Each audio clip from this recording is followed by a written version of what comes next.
Hello, bonjour, bienvenue sur la maison 123, sur le compte Instagram de la maison 123.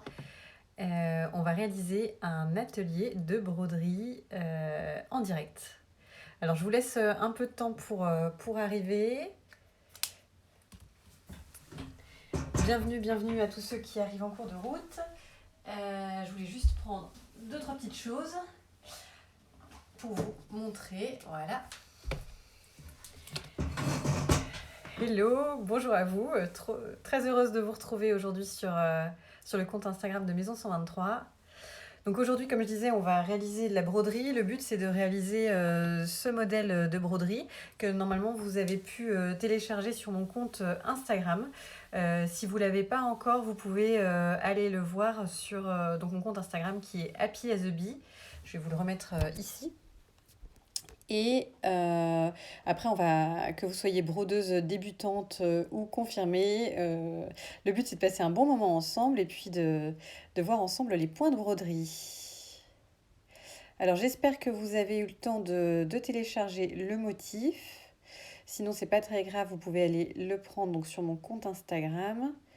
En story, vous pouvez faire une capture d'écran et puis le reporter sur le voilà, je vous mets mon compte Instagram si besoin. J'essaie d'épingler, mais c'est pas facile. Est-ce qu'il va me le proposer?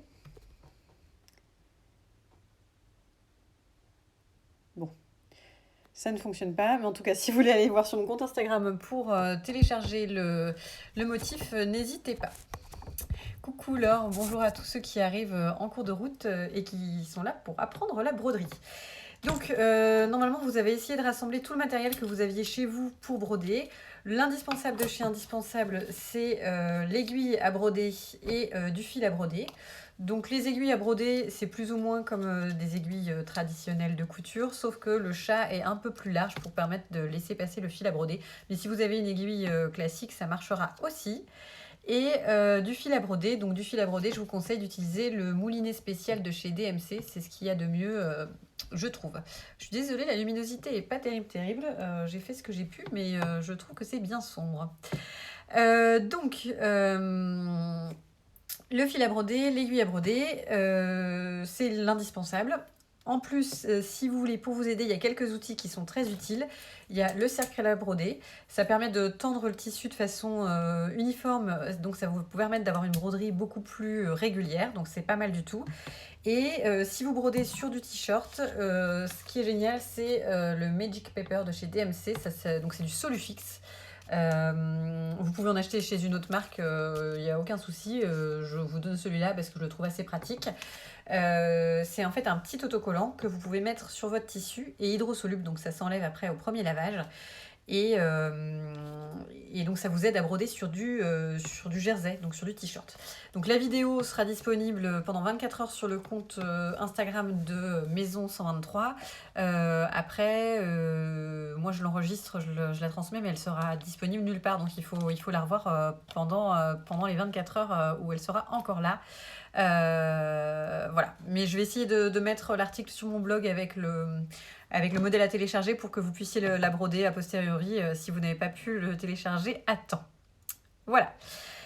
Donc si vous n'avez jamais brodé, je vous déconseille de commencer sur du t-shirt parce que c'est un peu plus technique le t-shirt. Le fait que ça soit extensible, ça rend pas la chose ultra facile, alors que sur du tissu chaîne et trame, donc du tissu comme ça rigide, c'est l'idéal. Donc si vous avez jamais brodé, je vous conseille de prendre un tote bag. Tout le monde a un tote bag chez soi qu'il a envie de pimper, donc n'hésitez pas à aller chercher un tote bag. Si vous en avez déjà fait et que vous êtes à l'aise, alors n'hésitez pas à passer sur du t-shirt. Plus votre t-shirt sera rigide, entre guillemets, plus ça sera facile. Et plus. Donc, par exemple, si vous prenez un sweat, ça sera plus facile que sur un t-shirt. Plus le t-shirt sera souple, plus ça sera difficile d'avoir des points réguliers. Donc, quand on débute, c'est dommage de se décourager en prenant un t-shirt, alors qu'en fait, la broderie, c'est vraiment tout simple, vous verrez. Donc, voilà, ça c'était pour la petite introduction et la base de la broderie. Et maintenant, on va apprendre à broder. Alors, le modèle, vous pouvez le trouver sur mon compte Instagram Happy as a Bee. Je l'ai mis en téléchargement. Alors, je vais voir si je peux essayer de l'envoyer ici, mais je ne suis pas sûre. si peut-être partager une photo ou une vidéo avec votre spectateur. Et ben c'est parfait, je vais faire ça. Comme ça, vous l'aurez ici également si vous le souhaitez. Donc voilà, hop. Je vous laisse prendre une capture d'écran si vous le souhaitez. Je la laisse encore 2-3 minutes. Je la laisse ici et puis on va commencer. Comme ça vous permettra de le décalquer si besoin. Donc si vous pouvez... pour le décalquer, il y a plusieurs façons. Moi, ce que je vous conseille de faire, c'est directement décalquer depuis l'écran de votre smartphone, si vous en avez un. Vous mettez la luminosité au max, vous posez votre tissu par-dessus et ça vous permettra de décalquer comme ça. C'est ce que je trouve le plus pratique. Et puis voilà. Sinon, pour décalquer sur votre tissu, ce que je vous conseille, c'est d'utiliser des pilotes friction. C'est ces stylos-là, si vous en avez dans la trousse de vos enfants, par exemple, parce que ça permet de s'effacer à la chaleur. Ce stylo, vous ne le saviez peut-être pas, mais un petit coup de sèche-cheveux ou de fer à repasser et le stylo disparaît. Donc, si jamais vous décidez finalement de ne pas broder une des fleurs, et bien, vous passez un petit coup de fer à repasser et la fleur s'en va. Voilà pour les généralités. Je laisse encore l'image 2-3 minutes pour que vous puissiez le décalquer si besoin. Et après, je vais l'enlever pour que vous puissiez voir mes mains en un peu plus grand. Si vous avez un cercle à broder et que vous avez décalqué votre motif, donc moi là je l'ai décalqué ici, vous ne le voyez peut-être pas très bien, mais je l'ai décalqué. Vous pouvez installer votre tissu dans le cercle à broder. Et donc aujourd'hui, on va réaliser 2 points. Alors, sur un sweat marine, c'est un peu plus compliqué. Il faut trouver quelque chose qui marque sur votre sweat marine. Donc, soit vous avez une craie de couturière, dans ce cas-là, ça marche nickel. Enfin, tu as une craie de couturière. Sinon, un autre petit truc qui marche super bien, c'est du savon. Tu sais, les fins de savonnette. Ouais, je vais me remettre en grand, c'est juste pour le motif, pour que les gens puissent télécharger le motif au cas où. Et je vais me remettre en grand dès qu'on passera aux choses techniques. Donc, tu sais, les savonnettes en fin de vie, quand elles sont vraiment toutes fines, tu peux l'utiliser comme un crayon. En fait, ça marche super bien, ça sent bon et ça permet de marquer sur du sweat bleu marine. Voilà, je reviens au grand, comme ça vous ne me voyez plus, ce sera plus pratique. Et donc, comment on fait pour enlever ça? Je pense que c'est bon. Alors, on voit toujours le petit motif en haut à droite, je ne sais pas si ça fait pareil pour vous. Alors, on va commencer la broderie. Donc, je vous laisse installer votre tissu dans le cercle à broder. Donc, pour celles qui n'ont jamais utilisé de cercle à broder, c'est le cercle entier en bas et le cercle au-dessus. Je vais vous mettre au-dessus de moi pour la broderie, comme ça vous verrez mieux mes mains et ça sera plus pratique. Un crayon à French manucure, c'est possible que ça marche, oui. Ce qu'il faut, c'est que ça soit quelque chose qui... Alors, soit vous allez recouvrir entièrement avec la broderie, soit ça soit quelque chose qui s'enlève au lavage. Voilà. Alors, pour décalquer, si ça passe à travers, tu peux te mettre sur une vitre pour passer le motif par transparence. S'il est foncé, c'est un peu compliqué. Et s'il est foncé, dans ce cas-là, je te conseille d'utiliser du Magic Paper. Si tu ne vois pas à travers, très bien. Donc, en gros, ce qui se passe avec le Solufix, c'est que c'est du papier comme ça, un peu transparent. Donc, tu vas pouvoir venir décalquer et coller ça sur ton sweat. Mais sinon, c'est vrai qu'il vaut mieux prendre... si tu n'as pas soit du Solufix, soit du... J'arrive tout de suite, je vais changer de place mon visage. Si tu n'as pas de Solufix ou de... Je peux pas le changer, celui-là? Si tu n'as pas de Solufix... Non, je teste, hein, je suis désolée. J'expérimente, là. Parce que j'essaie d'enlever le truc, mais ça ne marche pas. Je découvre les fonctionnalités du live, je n'avais jamais partagé. Voilà, c'est bon, je peux l'enlever. Donc, si tu n'as pas de Solufix, c'est un peu compliqué de décalquer sur des choses foncées. Donc, dans ce cas-là, je te conseille de passer sur quelque chose de clair que tu peux voir par transparence. Voilà. Et sinon, tu peux prendre du Solufix, décalquer ton motif et le coller sur ton sweat. Et après, ça partira au lavage. Soluvilize, alors je ne connais pas. En gros, le Solufix, il faut que tu fasses un essai pour voir si c'est vraiment ça. Le Solufix, c'est une partie autocollante, comme ça. Et tu viens prendre la partie autocollante, donc cette partie-là. Tu viens la coller sur ton sweat et en fait, c'est hydrosoluble. Donc, au premier lavage, ça part en même temps. Voilà, la vidéo sera en replay pendant 24 heures et on va passer au fil, au point surjeté arrière. Alors je vous mets en haut, comme ça vous verrez bien mes mains. Hop, voilà, comme ça je pourrais vous montrer plus en détail. Donc on va faire tout le motif, tout le côté, tous les traits, en fait on va les faire en point surjeté arrière. C'est génial parce que c'est un point qui est ultra facile pour des débutantes, parce qu'on ne voit pas les imperfections, donc c'est vraiment pas mal. Je vais ouvrir un petit peu pour plus de lumière. Un fil à broder, ça se compose normalement de 6 brins. Donc si vous prenez un fil à broder classique, donc un moulinet spécial, c'est composé de 6 brins. Ce que je vous conseille, c'est d'utiliser uniquement 2 brins. C'est hydrosoluble, mais ce n'est pas autocollant. Peut-être que ça l'est, c'est peut-être thermocollant. S'il y a des... peut-être qu'au fer à repasser, ça colle. Je l'espère pour toi, sinon je vois pas comment tu vas le faire tenir à ton ouvrage. Alors j'essaie de lire vos questions en même temps, mais c'est un peu compliqué d'expliquer et de répondre aux questions, donc s'il y en a que je loupe, n'hésitez pas à me les reposer. Donc je vous disais, un fil à broder, c'est composé de 6 brins. Donc je vous conseille de prendre du fil à broder, vous pouvez en prendre 2 coudées, c'est-à-dire vous tirez une fois, voilà, 2 fois. Donc vous en prenez une trentaine de centimètres, vous coupez mes ciseaux, voilà. Et donc là, on va pas utiliser les 6 brins, sinon ça va faire quelque chose de grossier. Ce qu'on va faire, c'est qu'on va utiliser que 2 brins. Donc il faut dédoubler, vous écartez un petit peu le début et vous prenez que 2 brins. Et vous séparez comme ça les 2 brins du reste du fil. Alors parfois c'est difficile, parfois ça s'en mêle un peu. Ce que je vous conseille, c'est de mettre une partie des fils dans la bouche et les autres de démêler comme ça. Voilà. Donc là, j'ai mes 2 fils qui sont séparés et je vais broder avec ces 2 fils-là. Moi, j'ai déjà enfilé mon aiguille de bleu marine parce que je voulais faire les contours de la femme en bleu marine. Vous pouvez le faire sur du tissu basique aussi, ça vous permettra de le transformer ensuite en trousse ou en tote bag, enfin comme vous le souhaitez quoi. Julie n'est plus là pour répondre à mes questions, c'est vrai parce que j'ai fait un live tout à l'heure et j'avais quelqu'un qui était là pour répondre à mes questions, donc c'est vrai que c'était assez pratique. Celui qui n'est pas autocollant, il faut le coincer dans le tambour, c'est celui que j'ai aussi. Oui, c'est vrai que si vous décalquez sur une partie qui est assez grande, vous le coincez dans le tambour en même temps et ça sera tout aussi bien. Voilà.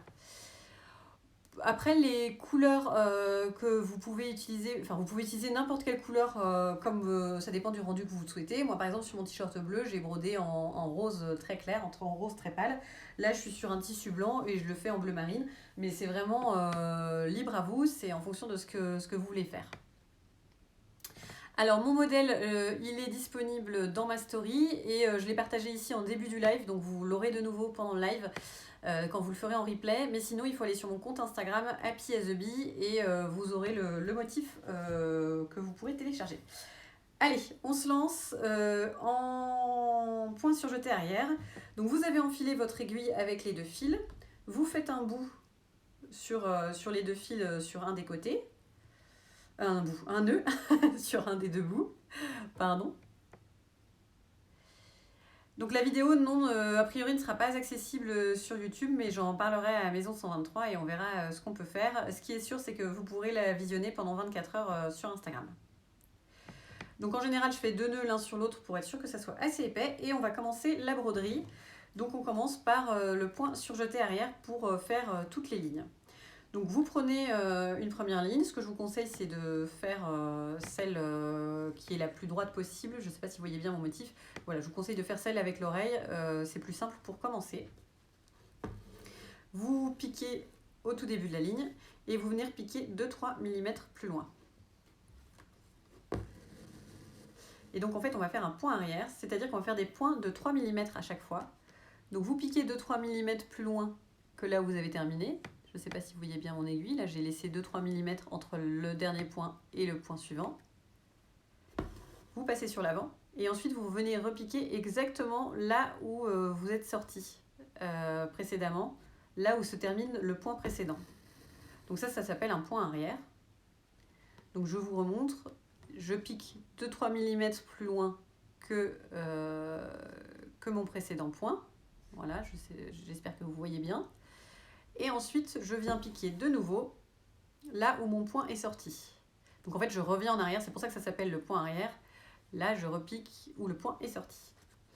Alors je vous remontre encore une dernière fois et puis je vais regarder ensuite les questions que vous me posez pour pouvoir y répondre. Je pique 2-3 mm plus loin. Je ressors sur l'avant et je viens repiquer à la fin du dernier point, juste ici.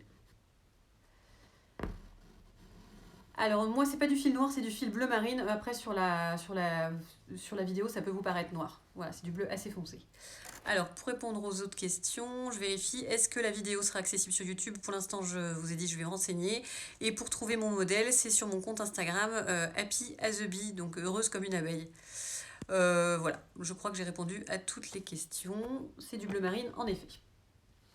Donc vous faites comme ça tout du long du point arrière pour terminer votre trait. Alors j'avance un petit peu pour vous montrer. Est-ce que c'est bon, tout le monde comprend le principe du point arrière? Hop. Bon, j'ai dessiné ce motif en fin de semaine dernière. J'avais envie de fleurs, j'avais envie d'un visage.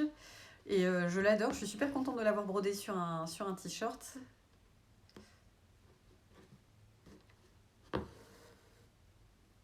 C'est super, je le trouve super beau. Donc, et je suis heureuse parce que j'ai eu plein de retours positifs, donc je suis contente de savoir qu'il vous plaît à vous aussi.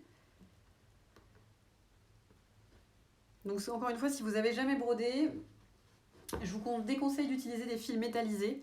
Parce que c'est des fils qui sont un peu plus plastifiés, il y a du lurex dedans, donc c'est pas vraiment la même texture que les autres fils à broder. Et c'est vite difficile à maîtriser. Donc si vous... Enfin, c'est vraiment rien de compliqué, hein, vous y arriverez vite au fil métallisé. Mais si vous n'avez jamais brodé de votre vie et que vous n'êtes pas encore très régulière dans vos points, ce que je vous conseille, c'est de ne pas utiliser du fil doré ou du fil argenté, c'est pas le mieux. Voilà. Super clair, tant mieux. Et il faut bien faire un nœud au bout du fil parce que sinon, c'est vrai que votre fil va passer. Voilà. Merci beaucoup pour tous vos messages. Donc là, moi, ça avance petit à petit. Vous voyez, j'ai quasiment fini mon côté du visage où il y a l'oreille.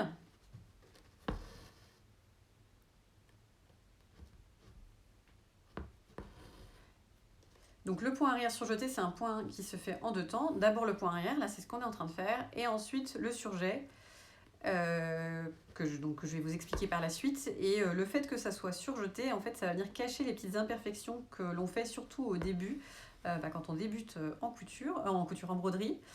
Et donc c'est un point parfait pour les débutantes parce que ça fait des jolies finitions, ça fait des jolies choses. Ça fait un peu Frida Kahlo, c'est vrai, ouais. Sauf qu'elle n'a pas les sourcils qui se rejoignent, mais le nœud pouvait se défaire et qu'il fallait faire une boucle. Alors je te montrerai en effet comment on fait pour faire une boucle. Ça marche que quand on a un nombre de fils pair et ça permet de faire une jolie finition derrière. Mais après, dès du moment qu'on a un nombre de fils impair, il faut faire un nœud. Peut-on broder avec nos bobines de fil de couture? Donc oui, tu peux en effet, mais c'est plus fin, donc ça sera moins joli. Si tu as un fil plus épais, c'est quand même mieux. Et puis tu as plus de choix de couleurs dans un fil à broder, et c'est aussi plus brillant. Le fil à broder, en fait, il est un peu plus lumineux qu'un fil de couture basique. Donc bon, pour essayer, c'est parfait, hein, tu peux prendre un fil normal. Mais sinon, par la suite, je conseille vraiment d'investir dans un fil à broder. Voilà. Hop. Alors, j'ai bientôt fini mon point arrière sur le côté de l'oreille. Donc vous verrez naturellement quand la ligne est un peu plus courbe, il faut rétrécir les points. Parce qu'on fait des points de 2-3 mm, mais si on veut tourner plus sérieusement, il faut faire des points un peu plus petits pour que ça soit joli. Hop. Faut faire attention à ce que ça ne s'en mêle pas. Donc voilà, moi ce que ça donne sur l'arrière, voilà, et ce que ça donne sur l'avant, comme ça. Et donc là maintenant, on va surjeter. Donc bon, moi c'est assez régulier parce que j'ai l'habitude de broder, donc les points sont assez réguliers. Mais vous, si c'est la première fois que vous faites de la broderie, c'est possible qu'il y ait quelques petits écarts entre les points. Et le surjet va permettre de venir cacher les écarts qu'il y a entre les points, donc ça va vous faire quelque chose de plus joli. Donc pour le surjet, alors soit vous n'avez plus de fil et vous prenez un nouveau fil, soit vous voulez surjeter d'une autre couleur, vous pouvez prendre une autre couleur aussi, c'est autorisé. Soit vous êtes comme moi, vous avez encore pas mal de fils et vous continuez avec ce fil-là. Donc, vous venez piquer au tout début, juste ici, je ne sais pas si vous voyez mon aiguille, je repique là où je viens de terminer mon point et je vais venir surjeter. Donc, je reviens sur l'avant de l'ouvrage et là, le surjet, ça va se passer uniquement sur l'avant de l'ouvrage. On ne va plus jamais repasser l'aiguille à travers le tissu. Donc, ce qu'on vient faire, c'est qu'on vient passer sous le point. Alors, je ne sais pas si vous verrez bien, mais on vient passer sous le point précédent. Et ainsi de suite. On vient passer sous tous les points. Donc on reste toujours sur le haut de l'ouvrage, on passe jamais à travers le tissu. Et en fait, on vient unifier chacun des points comme ça, toujours dans le même sens. On passe sous tous les points. Je ne sais pas si c'est clair. Et donc vous voyez que même les petits écarts que l'on peut voir ici, en fait avec le surjet, c'est tout masqué. Donc c'est l'idéal quand on n'a pas encore des points très réguliers, quand on fait des petits espaces parfois entre les points. Le surjet en fait vient unifier toute la ligne et ça fait une jolie ligne courbe. Voilà. Très clair. Et bien super, si c'est très clair et que tout le monde s'en sort, c'est l'essentiel. Donc je vous laisse terminer le surjet. Je me rapproche mon ouvrage un peu de moi, donc vous voyez un peu moins bien, mais comme ça, je peux avancer un peu plus vite. Hop.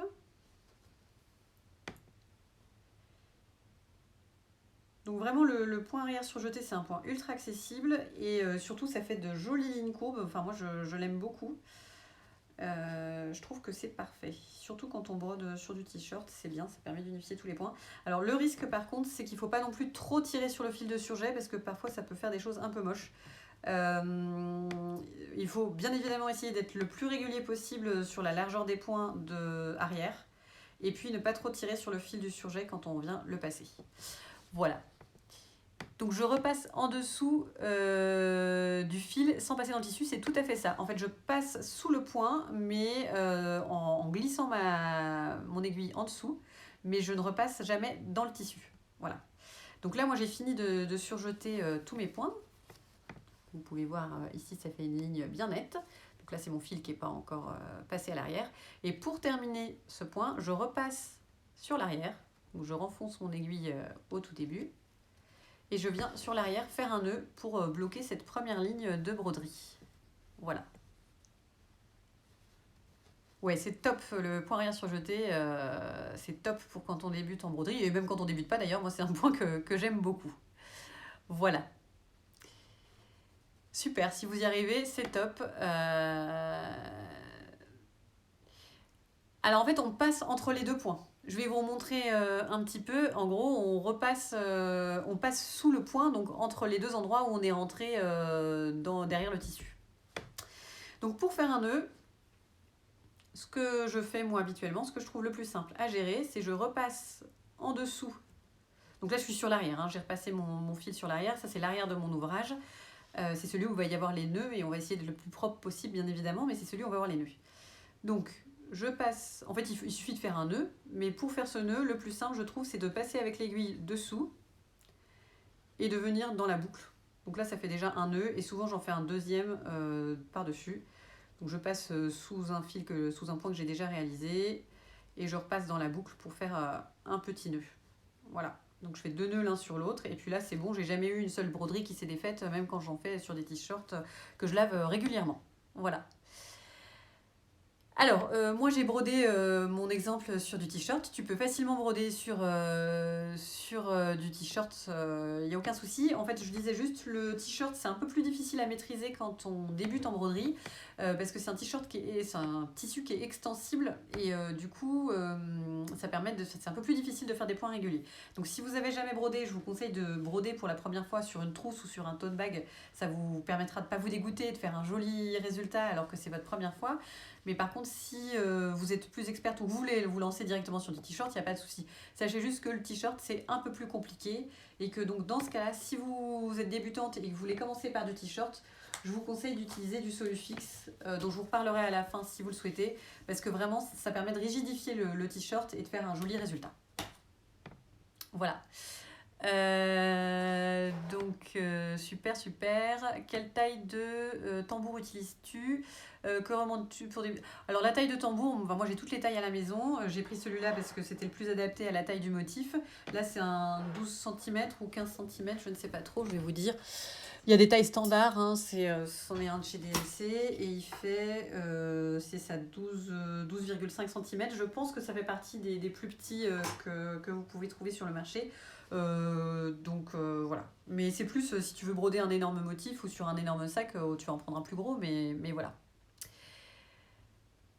Super. Voilà, ça c'était pour le point arrière surjeté. Donc je vais continuer, je vais juste vite faire regarder l'heure. Super. Donc pour le point arrière surjeté, vous allez faire de la même façon tout le reste du visage de la dame. Mais je voulais vous montrer aussi le point de passé plat, c'est celui avec lequel j'ai réalisé les fleurs, parce que c'est un autre type de point qui permet de remplir plus ou moins comme si on faisait un coloriage son motif. Et c'est une autre technique, donc je voulais vous la montrer. Voilà. Donc je coupe mon fil et puis je vais prendre une autre couleur pour réaliser la fleur. Donc je vais réaliser la fleur en quelle couleur? En rose comme ça? Non, c'est un peu trop criard.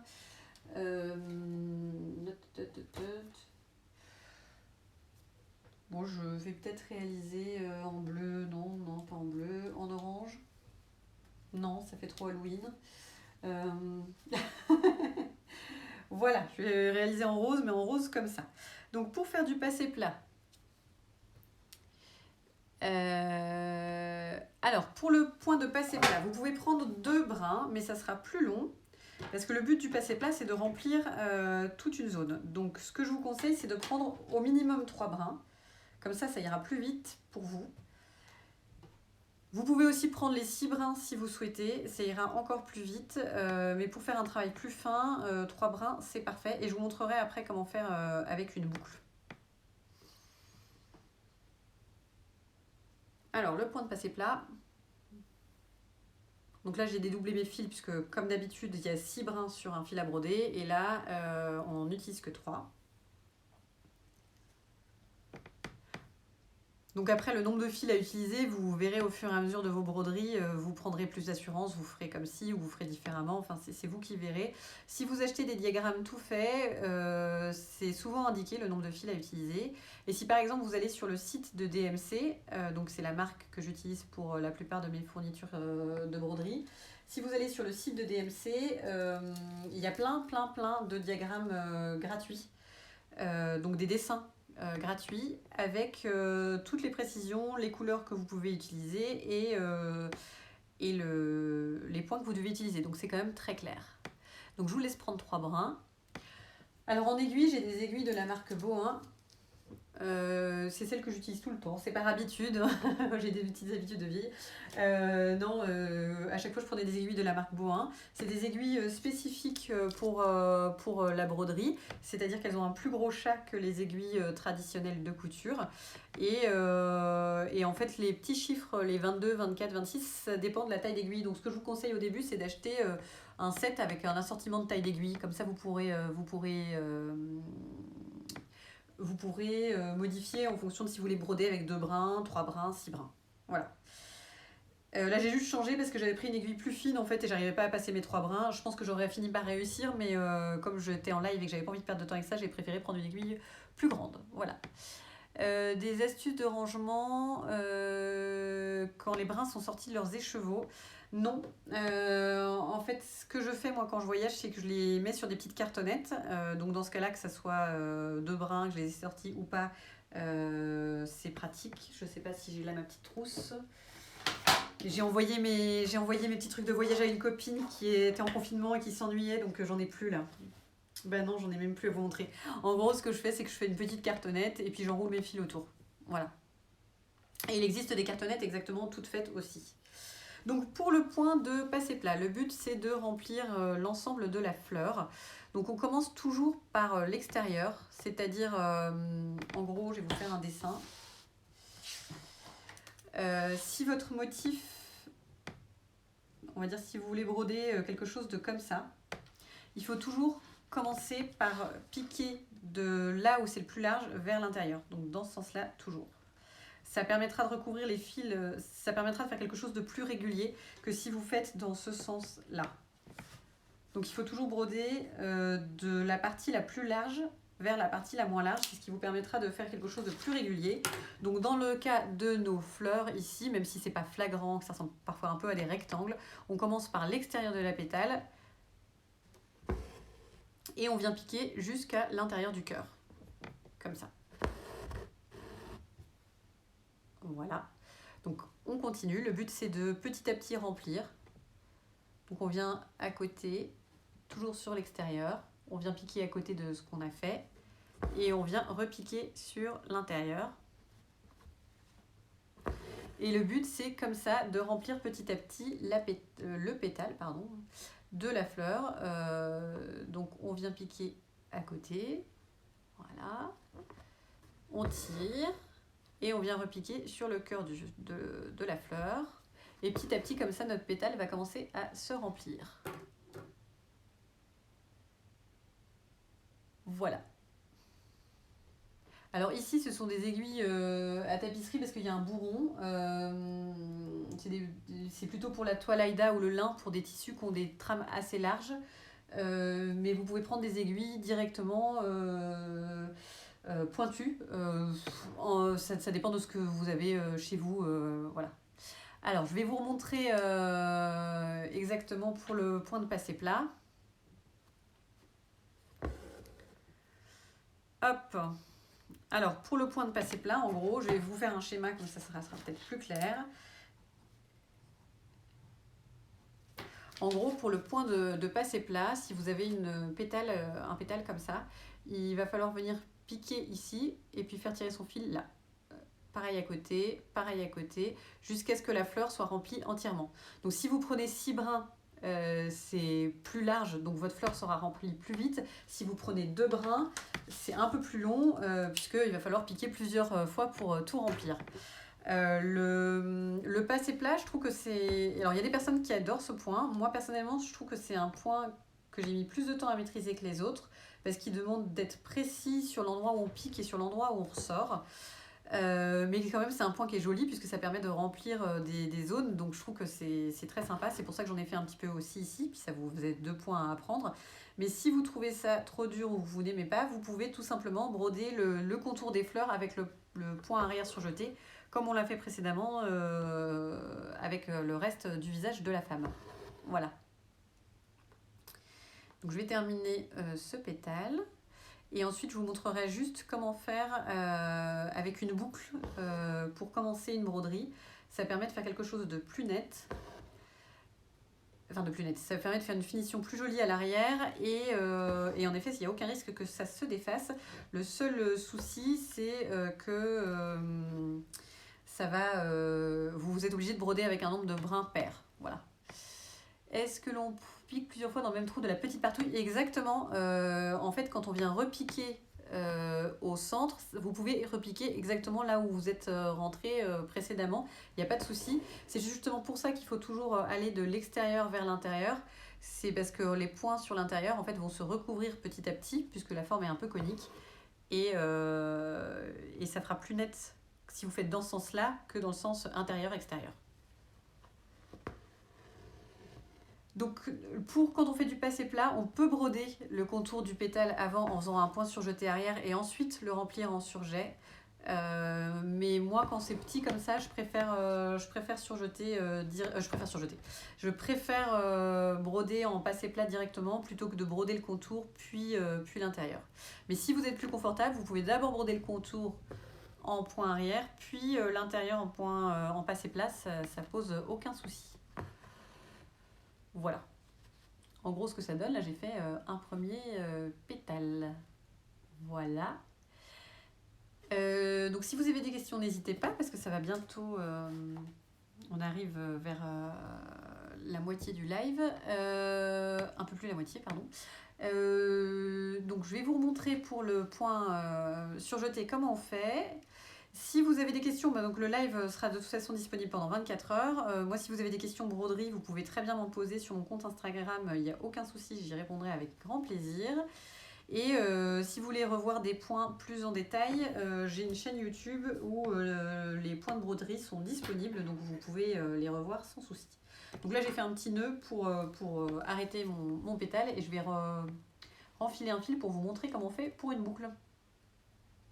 Alors le cœur des fleurs, moi je l'ai fait, je l'ai laissé vide en fait. J'ai pas fait de cœur des fleurs, j'ai laissé le cœur des fleurs vide. Et avec le contraste des pétales brodés, je trouvais ça joli. Mais vous pouvez le remplir en passé plat aussi si vous le souhaitez. Et vous n'êtes pas obligé de faire un nœud à chaque pétale. Vous pouvez très bien enchaîner les pétales tant que vous avez du fil, vous continuez, vous continuez, vous continuez. Et pour les feuilles, je les ai fait exactement pareil, en point arrière surjeté. Je vais vous montrer un autre point que vous pourrez éventuellement faire pour les feuilles. Comme elles sont assez grosses, moi j'ai préféré faire en point arrière surjeté, mais voilà. Mais oui, il faut vous remettre à la broderie. Franchement, la broderie, c'est super, moi j'adore. Hein. Ça permet de customiser, si vous faites de la couture, ça permet de customiser une pièce. Si jamais vous avez un tote bag ou même, moi ce que je fais souvent pour des cadeaux de naissance, en fait, c'est que j'achète un t-shirt tout fait chez H&M ou un sweat tout fait et je brode le prénom de l'enfant au-dessus. Ça fait une petite attention personnalisée pour les personnes qui reçoivent le cadeau. Je trouve ça chouette et ça prend vraiment pas longtemps et c'est agréable. Alors, je vous montre l'histoire de la boucle pour faire des jolies finitions et pas faire de nœuds. Alors pour broder sur du jersey, il ne faut pas un solufix spécial, il faut juste du solufix basique comme celui-là. Donc celui que j'ai, moi, c'est de la marque DMC, ça s'appelle Magic Paper. Il en existe d'ailleurs, si vous voulez, si vous ne savez pas dessiner des motifs ou vous n'avez pas envie de dessiner des motifs, il en existe déjà avec des motifs chez DMC. Donc c'est pratique parce que vous avez juste à découper autour du motif, vous le collez sur votre t-shirt blanc à personnaliser et voilà. On peut faire aussi des points de nœud pour le cœur si vous voulez. Et ben oui, moi je suis pas très. Je suis plus broderie traditionnelle clairement que point de croix ou autre. Donc je vous montre rapidement comment faire pour ne pas faire de nœud sur l'arrière de son ouvrage et faire une boucle pour commencer un ouvrage. Ça permet de ne pas faire de nœud à l'arrière. Donc j'ai pris un fil. Donc sur les 6 fils de mon fil à broderie, j'en ai pris uniquement un. Et je viens passer les 2 extrémités du fil. Donc là j'ai mes 2 extrémités. Je viens les passer dans mon aiguille à broder. Hop. Donc finalement, j'ai un fil que j'ai replié en 2. Je passe les 2 extrémités ici dans mon chat d'aiguille. Et ici, j'ai une boucle puisque j'ai replié mon fil en 2. Voilà, je ne sais pas si c'est clair. Et donc pour commencer mon prochain point arrière surjeté, donc disons que je veux commencer à broder l'autre partie du visage ici. Donc je pique là pour commencer. Je fais mon premier point de 2-3 mm sans tirer totalement sur mon fil. Et là, en fait, plutôt que de faire un nœud, je viens passer dans la boucle ici, qui a été formée puisque j'ai plié mon fil en 2. Et en venant passer dans la boucle comme ça, je suis arrêtée et j'ai pas besoin de faire de nœud et ça fait une finition propre derrière sans aucun nœud. Et c'est sûr que ça tient à tous les coups. Donc à chaque fois, il faut plier les fils en 2. Donc on peut faire cette technique-là quand on veut broder à 2 fils, quand on veut broder à 4 fils. Mais par contre, si on veut broder à 3 fils, ça marche pas, bien évidemment. Voilà. Alors, pour ne pas emmêler les fils quand je sépare les brins, c'est vrai que parfois c'est un peu compliqué. Plus tu prends un bras long, plus c'est difficile à ne pas l'emmêler. Mais ce que je fais, moi, c'est qu'en fait, bon là il y en a 3, je vais le laisser 3, mais si je prends un fil n'importe lequel, voilà, si je prends mon fil celui-là, ce que je fais en fait, donc je prends mes 2 petits brins, par exemple ici, hop. En fait, je mets les brins que je veux, alors j'en ai pris 3, je mets les 3 brins, je les coince entre mes lèvres et ensuite je fais comme ça. C'est un peu difficile à dire, mais en gros, j'ai mes lèvres qui tiennent une partie, ma main qui tient l'autre partie et l'autre qui permet de démêler et comme ça évite d'avoir les fils qui s'en mêlent. Voilà, c'était la petite technique. Allez, je termine ce côté-là en point arrière surjeté. Alors moi, je ne sais pas encore ce que je vais en faire. Je pense que je vais le transformer en petite trousse ou je vais l'offrir à quelqu'un parce que je trouve que c'est joli. Et ça prend pas si longtemps que ça à broder et c'est top. Donc si vous voulez faire autre chose que ce motif par la suite, si vous voulez tester autre chose, Ce que je vous conseille si vous êtes débutante, c'est de ne pas prendre trop de motifs longs à réaliser, c'est-à-dire pas prendre des motifs où vous devrez, entre guillemets, colorier plein de zones, parce que c'est ce qui prend le plus de temps, le passé plat, comme on a vu sur la pétale, le pétale, oh là là, j'ai du mal. Et voilà, le point arrière surjeté, c'est ultra accessible pour les débutantes. Sinon, il y a le point de chaînette aussi qui est assez facile. Voilà.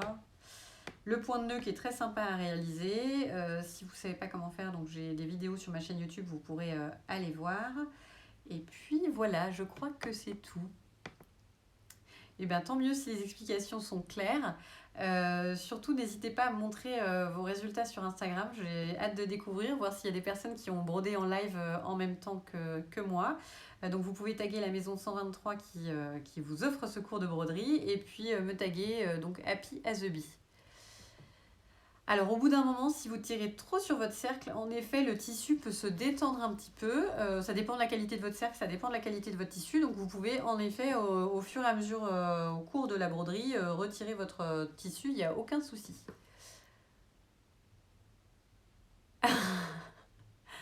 Voilà.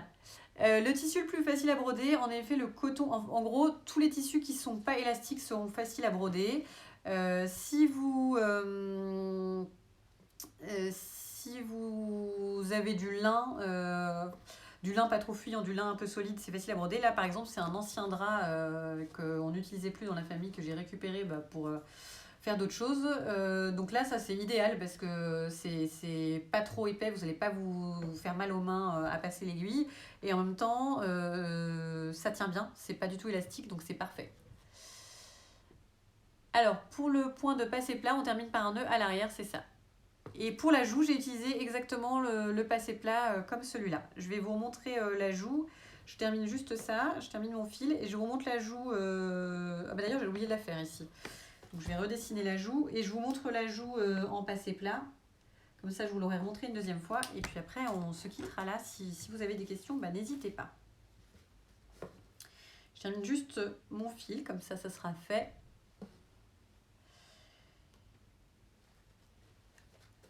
Donc en effet, la joue, les fleurs, c'est en passé plat, donc c'est le point qu'on a utilisé pour remplir. Et tout le reste, c'est du point arrière surjeté. Hop.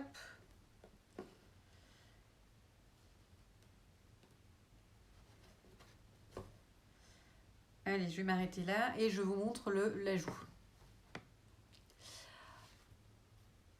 Alors non, vous n'êtes pas obligé de changer de fil entre le nez et les yeux. En gros, tant que vous avez du fil au bout de votre aiguille, vous pouvez continuer à broder. Alors ce qu'il faut éviter, c'est si jamais vous faites un visage du côté droit, un visage du côté gauche, il faut éviter qu'il y ait des fils qui aillent de part et d'autre, il faut éviter que des fils traversent tout l'ouvrage.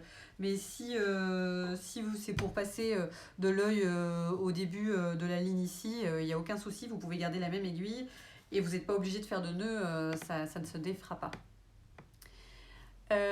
Montrer le technique de la boucle pour la joue, oui je peux. Et comment on a fait pour pas... oui, alors il faut faire un nœud avant de ne pas avoir assez de fil parce que sinon c'est un peu compliqué, mais je vais vous montrer comment faire un nœud quand il vous reste pas beaucoup de fil. Alors je vous remontre la technique de la boucle. Le souci c'est que j'avais 3, bon, je vais reprendre que 2. Je vous disais la boucle ça fonctionne que quand on veut utiliser un nombre de fils pairs. Donc pour le passer plat je vous avais fait prendre 3 brins, là on va en prendre 2 pour pouvoir la passer en double. Un autre point éventuellement pour les plantes, oui la vidéo sera dispo pendant 24 heures, donc aucun souci. Et pour broder un prénom, une écriture, moi ce que je fais habituellement c'est du point arrière surjeté. Vous pouvez sinon utiliser du point de chaînette qui est très mignon et qui peut être sympa.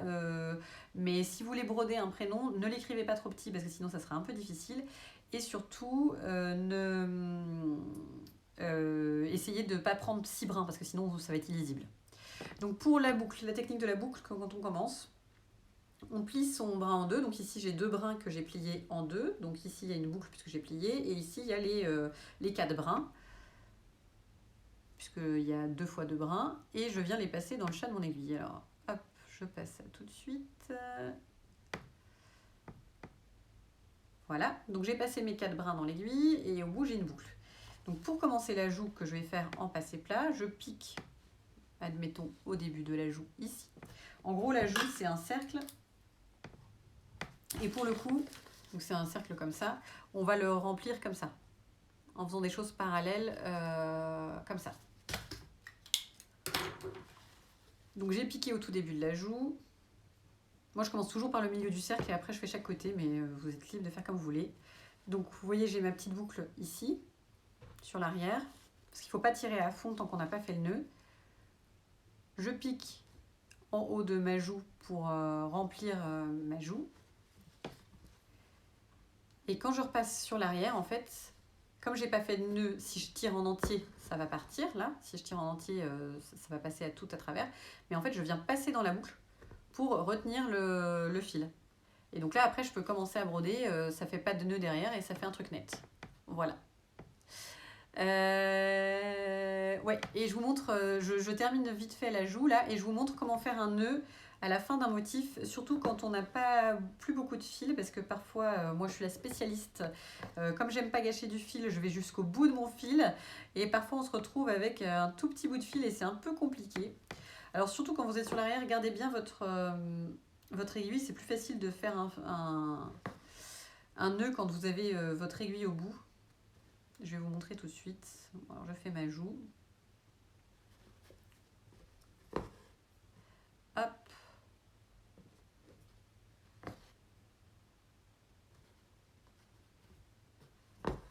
Donc là, j'ai terminé ma joue. Et en gros, pour faire un nœud à l'arrière, donc là, je tire complètement. Ma joue est finie. Là, je suis sur l'arrière de mon ouvrage. Donc, ce que je fais, c'est que je passe sous un point précédent. Et je fais un nœud en passant dans la boucle. Si vous n'avez plus beaucoup de fil, ce que je vous conseille, je vais vous faire une démo comme si j'avais quasiment plus de fil. Voilà, donc là il me reste quasiment plus de fil, je suis à la fin de mon fil et j'ai été jusqu'au bout de mon fil. Ce que je fais en fait, c'est que je passe par l'arrière, donc je passe sous un point comme tout à l'heure, donc j'ai une toute petite boucle ici. Et plutôt que de repasser le devant de l'aiguille et donc de ne pas y arriver, ce que je fais, c'est que je viens directement avec le chat de l'aiguille dans la boucle. Et donc je fais un nœud de la même façon que précédemment, sauf que je viens avec l'arrière de l'aiguille. Je vous le remonte une fois pour au cas où ça ne soit pas clair. Voilà, vous le passez sous quelques points, sous un point ou sous quelques points. Là, ça forme une toute petite boucle. Donc si vous avez assez de fil, vous pouvez repasser, peu importe comment. Mais si vous n'avez plus trop de fil, ce que je fais en fait, c'est que je viens directement passer avec le dos de mon aiguille en fait. C'est un peu difficile à voir quand vous n'êtes pas là. Mais je viens passer directement l'aiguille dedans avec le chat directement plutôt qu'avec le devant de l'aiguille. Voilà. Et ça fait un petit nœud. Donc là c'est bon. Parfait. Super. Voilà, c'est tout. Je vérifie juste quelle heure il est. On n'a plus que 5 minutes avant que le live le coupe. Donc je vais juste vous montrer un autre point pour faire les branches si vous ne voulez pas faire en point arrière surjeté. Et ça sera tout pour aujourd'hui. Donc n'hésitez pas si vous avez des questions. C'est maintenant qu'il faut les poser. Ou alors plus tard sur mon compte Instagram.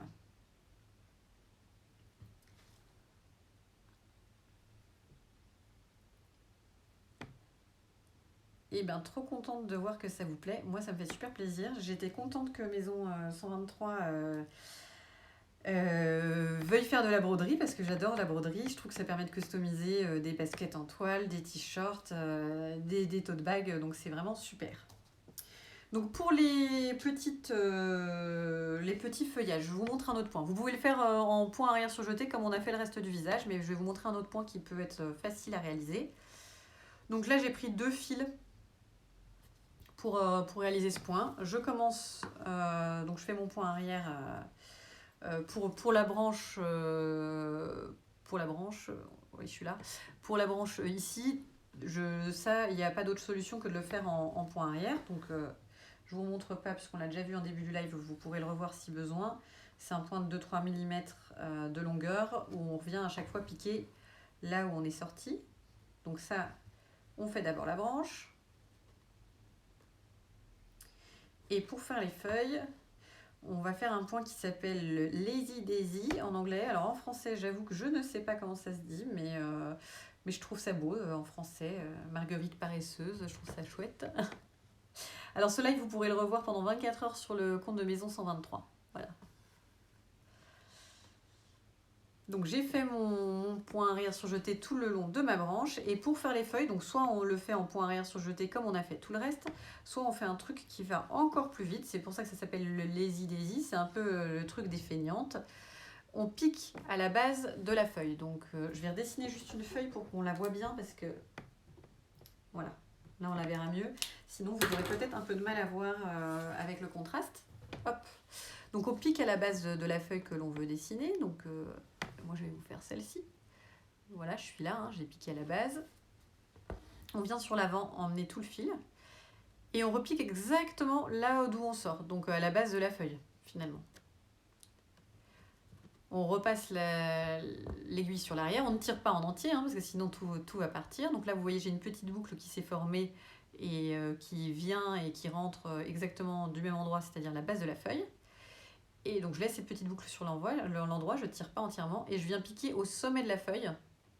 Donc ici, je ne sais pas si vous voyez bien, voilà, ici. Et je passe dans la boucle. Hop. Alors je suis passée dans le mauvais sens, ça sera moins joli dans ce sens-là, mais bon. Hop là. Donc en gros, je passe dans la boucle et quand je tire, il y a la feuille qui vient se former, comme ça. Hop. Et je repique juste à l'arrière pour maintenir le point comme ça. Alors je vous montre d'un peu plus près ce que ça donne. Donc ça marche bien, mais il ne faut pas que les feuilles soient trop grandes, sinon ça fait des choses qui voyagent un petit peu, qui ne sont pas très très belles. Je vous remontre sur une des... Les petites croix, je les fais directement avec un point arrière, un point de 3 mm et puis un autre point. Voilà. Alors en effet je crois... Ah c'est peut-être ça, peut-être que ça s'appelle le point de bouclette en français. Donc on pique, en tout cas si vous voulez regarder en anglais ça s'appelle Lazy Daisy. Et en gros on pique au début d'une feuille, on repique dedans, il y a une boucle qui se forme sur l'endroit. Voilà, donc là on voit bien la boucle, je pense que vous la voyez bien aussi. Et avant qu'elle ne s'échappe, et donc on passe tout sur l'arrière, on pique au sommet de la feuille, hop, là. Mon aiguille est ici, et on vient passer dans la boucle précédemment formée. Et donc là, vous voyez bien, on voit la feuille qui s'est formée. Pour qu'elle soit maintenue en place, on repique juste à l'arrière pour bloquer en fait la boucle sur l'endroit. Voilà. Et en effet, oui, je crois que c'est le point de bouclette. C'est un grand format de point de chaînette en fait. Oui, c'est ça, c'est exactement ça. Oui, alors pour voir l'arrière du travail, bon, j'ai des fils que je n'ai pas coupés, mais en gros, voilà ce que ça donne. Je vous coupe juste les fils. Celui-là, je ne l'ai pas terminé. Voilà ce que ça donne. Ah, j'ai pas terminé, hein. Puis celui-là, je peux pas vous montrer l'arrière parce que je suis en train de le porter et je ne pourrais pas finir toute nue. Voilà, mais en gros, c'est ça. Hop, et bien donc ça va bientôt se terminer. Avant que ça se coupe, je vais répondre à vos dernières questions si vous en avez. Je vais peut-être vous mettre ici, la luminosité sera moins pire. Voilà, si vous avez d'autres questions, n'hésitez pas. Sinon, vous pouvez me les poser sur mon compte Instagram. Donc c'est Happy as a Bee. Et c'était super chouette de broder avec vous. Donc j'étais contente d'être là. Je vous montre une dernière fois le motif brodé. Ça va devenir un de mes t-shirts préférés parce que j'adore le motif. Et je vous souhaite une excellente soirée. C'était chouette de passer un moment avec vous. J'espère que vous avez passé un bon moment. Et surtout, n'hésitez pas à nous taguer pour qu'on puisse voir vos réalisations. Voilà. Et merci pour tous vos messages d'amour. Franchement, j'adore les lives parce que c'est plein d'amour à chaque fois et ça fait plaisir. Et c'est un des gros points forts de cette quarantaine, c'est que je me rends compte que les lives, c'est super sympa à faire et qu'il ne faut pas hésiter à en faire. Voilà. Alors, excellente soirée à vous et à très vite.